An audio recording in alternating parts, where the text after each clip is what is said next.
Hello and welcome to Pastoral Ministry. Today we're looking at the topic, Communicating in the Organization. I'm Dr. Mewborn and it's good to be with you today. Let's begin our study. I want to start by talking about some of the comments that people offer in churches, and sometimes they're difficult to hear. I'm not getting church emails.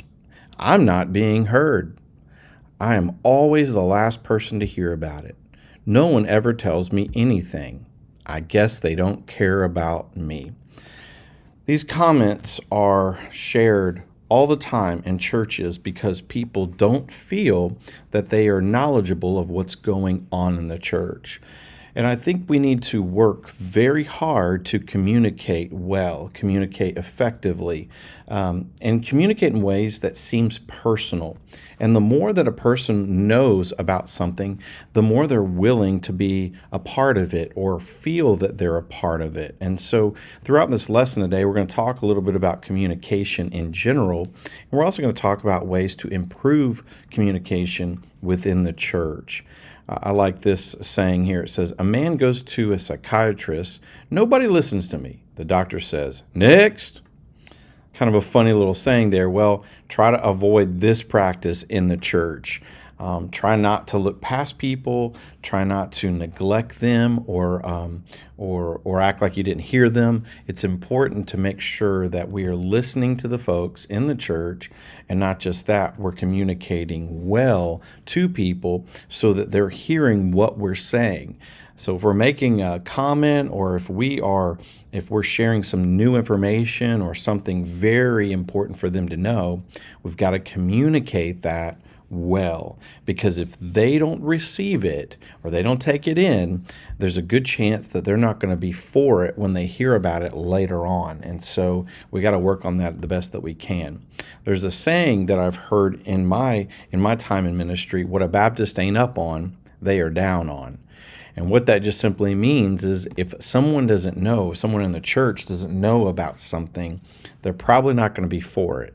So if it's a building project, a building campaign, or a parking lot, putting in a new parking lot, striping the parking lot, if it's renovating bathrooms, or if it's putting in carpet, or if it's hiring a new minister, or creating new positions at the church, if someone feels that they are not in on the communication, there's a good chance they're not going to be for it, and they're going to question it more than anything. So we need to make sure that we make people aware and communicate well what's going on in the church. So there are some good practices for communicating well in the church, and here are some of those best practices. Number one, great communication in a church begins with unified leadership. And what I mean by that is the idea that the leadership knows what we're trying to communicate. Whatever's decided, maybe by the pastor, or maybe it's by the student minister, the children's minister, maybe even a music minister, and we're trying to create something for the church in general, the staff, the leadership of the church has to be on the same page, because they're going to be sharing that information in their areas. So if they don't know what the talking points are, or if they don't know what the pertinent information is about the event coming up, then they won't be able to share it, and it'll sound like it's not a great event, or it sounds like not everybody's for it. So you have to have consistent understanding of events coming up, or new ministry projects that's going on. And so you need unified leadership. Leadership need to know each other well. They need to know what's coming up very well, and they need to be able to communicate it well. So be on the same page. Another thing, send weekly emails. Now, this is getting more practical, but if you want to have strong communication in a church, you need to send weekly emails. Sometimes they're newsletters. Sometimes they're just kind of letting people know where we are, what's going on, the study that we're in, possibly the different ministries that are having events that week. Letting people know about those things is probably one of the most important things you can do. Another thing, text people with important updates or dates of things coming up. So if there is a special vote coming up, you need to text people about that. if it's something such as inclement weather is in the area and you need to shut things down, they need to know about that. So you need to have an updated text message list so that you can send people information and they can get it quickly. Text messaging is one of the greatest ways to talk with members of a church because usually people are seeing text messages. They've got their phones on them, they're doing things on their phones, and when a text message comes through, they get it and they can respond to it or they can know what to do coming up. So it's important to have the text message information, have their phone numbers, and then also texting them when needed. Build an interactive website. And what this means is that it's a website where you can find information, you can sign up for events coming up, there's registration type forms, you can go and listen to sermons, you can find ways to email the ministers on staff. It's interactive. So if you can build this early on, it's really important. This is not always easy to do as a church is just getting started, but website building has become a very simple thing that anyone who has worked with computers can know how to navigate through that. And there's wonderful website programs that you can use that have templates and they'll get you set up. So there's a lot of easy ways to do this, but an interactive website is very important. Make sure that all communications are consistent. And this is kind of goes back to the first thing I said about the unified leadership, that everybody needs to be sharing the same verbiage. They need to be sharing the same thoughts with the congregation. Well, you need to have consistent communication on every level. And I think this is why branding can help you with this, or creating logos for things, or using certain words for things, because it's using the same verbiage for whatever you're doing, and people know what that's referring to. So if you have a special name for a Sunday night program, a student program, student camp, children's camp, whatever's coming up, you'll be able to speak about it, but you'll be able to do it consistently. So you need to make sure that everybody's on the same page and all forms of communication are consistent so that you're not off on dates, times, who's it for, target audience, all those types of things. Next thing, create social media platforms for your church and post often. So we're going to create, what we need to do is create these social media platforms. There's a lot of them out there, whatever they are, create those and then post in them often. It's very important that you're staying up to date with what's going on. And so even if it's verses, just verses on there, or if it's a wonderful biblical comment, or it's a quote from a biblical preacher or a Bible preacher, whatever it might be, put those in there. But there's also other things to talk about. If it's a special season, if it's a special event coming up, if it's a wonderful little story of what God's doing in the church, putting those out there will be very helpful when talking about how you create with your, or how do you communicate with your congregation. Next, take care to target your audience in all forms of communication. So make the communication focused on a certain group. There are some things that's for everybody in the church, and you might need to do that, like a fall festival. You might do that for the whole church. However, there are certain events that are only going to speak to student ministry, to those in student ministry. So that's students and parents, or maybe children and parents. It's a focus group. So you want to focus on them because you don't want to share that information with everybody else. In many ways, if you share too much, it just becomes white noise and people don't care to listen to it and they'll just turn it off. So you want to make sure that you're doing that well. The next thing, tell stories about ways God is working in your church. People love a good story. And so if you can tell stories throughout throughout the year, what's going on in the church, and you can do that through social media, you can do that through websites, you can do that through e-newsletters or just emails in general, that's going to go a long way because people are going to say, I'm a part of this church and look what God's doing. And so those are wonderful things to think about and talk about.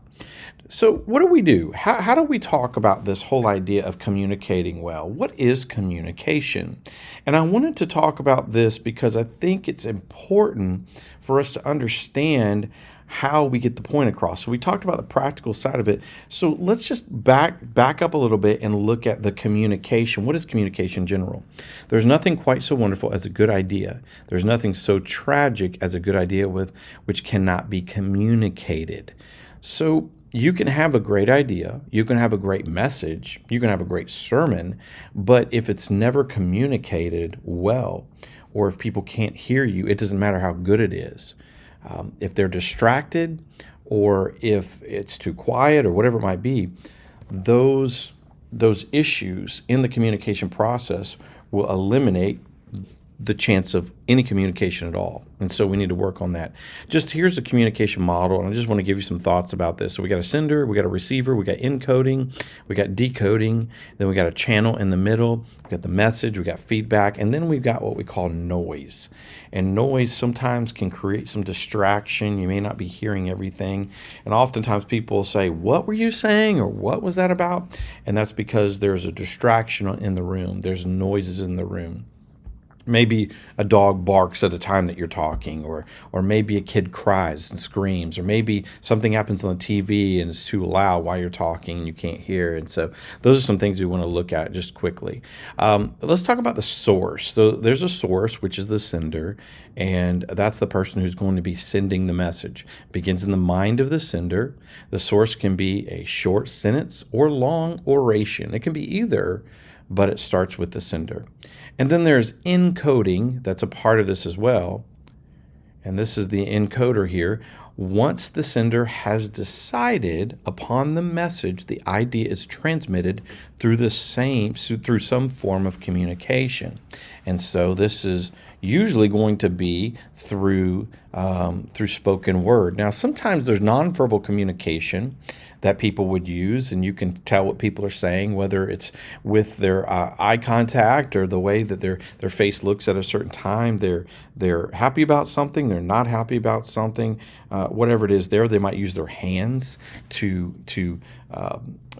describe something or to emphasize something, so that's a possibility as well. So you see that there with encoding. So the source and encoding is what you see first, and then you see the receiver, which is over here on the right, and the receiver is the person who receives the message.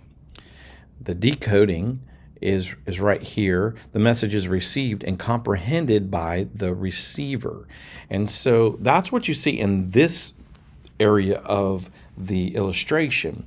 You see, not only is there a sender and an encoding moment of that, of the message is going to go forward in some way, in some style, in some format, so it'll come across. Then the receiver will take it in, usually by the ears, or maybe by the eyes, however it might come in. And then there's this decoding process that will happen, in which the messenger or the receiver will try to comprehend exactly what the person is saying. And so this is the communication model. It's pretty simple. But what you also have is feedback.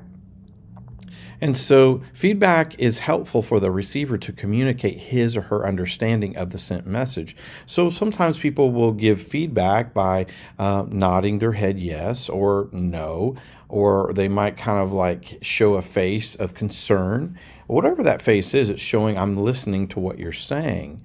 And then it also affirms whether the receiver is listening intently. Sometimes if people are not responding accordingly to what you're saying, you can emphasize or re-emphasize, or you can retell it in a different way, and then they will get it the second time. So that's possible too. And this is what you call feedback. They're letting you know that the message is being transmitted well. And so that's what's happening there. Field of experience refers to how much the receiver understands. So this is talking about what is being comprehended, how much of it. Also refers to the environment during the time of communication, and also refers to the cultural expectations and norms. And so depending on the culture, depending on the environment, depending on what the receiver actually knows or what they're capable of knowing, that's going to have a huge impact on the message being received. Because if I'm trying to break down the deep understandings of the study of eschatology, the study of last things with my son, and I'm trying to teach him, and he's 4 years old, well, it's going to be hard because let's say some of his toys are making noises. Let's say he's 4 years old and he doesn't understand what the word eschatology actually means, or he doesn't understand what the different positions are for amillennialism or premillennialism or postmillennialism, all those things. So you find yourself saying, is he going to get any of that? So you got distractions going on. You got a lack of understanding of the depth of the subject that we're looking at here.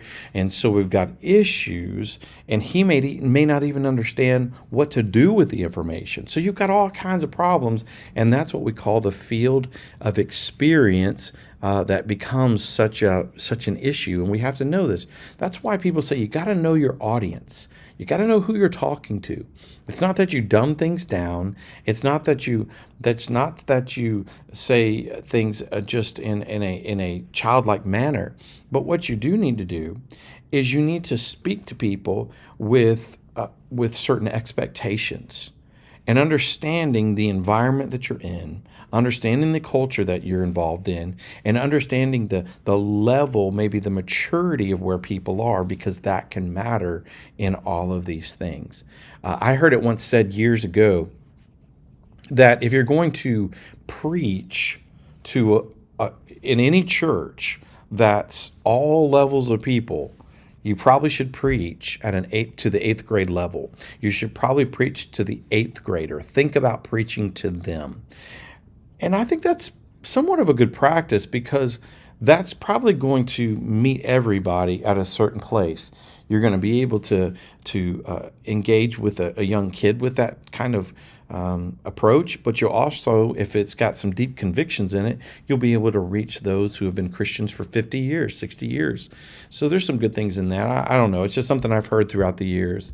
Next, when we're talking about the messages of communication, and we get this from Kenneth Gangle, we need to kind of maybe ask some ideas or some thoughts, or look at this, what the source intends to say, what the source actually says, what the source thinks he has said, what the receiver wants to hear, what the receiver hears, what the receiver thinks he heard. So there's a lot of things with the message going across from a sender to a receiver that we have to consider. What is the person intending to say? What are they trying to say? What are they actually saying? And then what does he think he said? And so the better the more we can improve our communication, and the more articulate we become, the better that people will receive our message. And so it's important for us to work on this the best that we can. Suggestions for improving communication. I think these are good. In leadership situations, use different modes of communication. Use informal settings to facilitate dialogue. Use careful planning before any group presentation. Try to speak to small groups whenever possible. Know the audience, know your subject matter well, and then be sincere. I think all of these are wonderful to use in leadership situations where a person is leading, let's say, pastoral ministry. And if you can try to work on each of these and become better at this, then people will be more apt to listen to what you have to say. They'll be more engaged because you have put in your homework, you have worked hard at it, and you have sought out, how do I communicate this effectively? And they will know that, they will recognize that, and they will appreciate that. And so we need to work on that as well as we can. In personal relationships, be friendly and polite. Use positive words. Give praise whenever possible. Avoid jargon that may confuse. Avoid ambiguity. Listen carefully for feedback. It's kind of the old quote, and I can't remember who said this, but it's the same idea of listening carefully. When we listen, we don't need to listen with the intending to respond necessarily. We need to listen with a desire to understand. And so when you listen to people, don't think about, oh, I'm going to respond to that this way. I'm going to say this. This is going to be my reaction to that. And we quickly want to react. We quickly want to respond.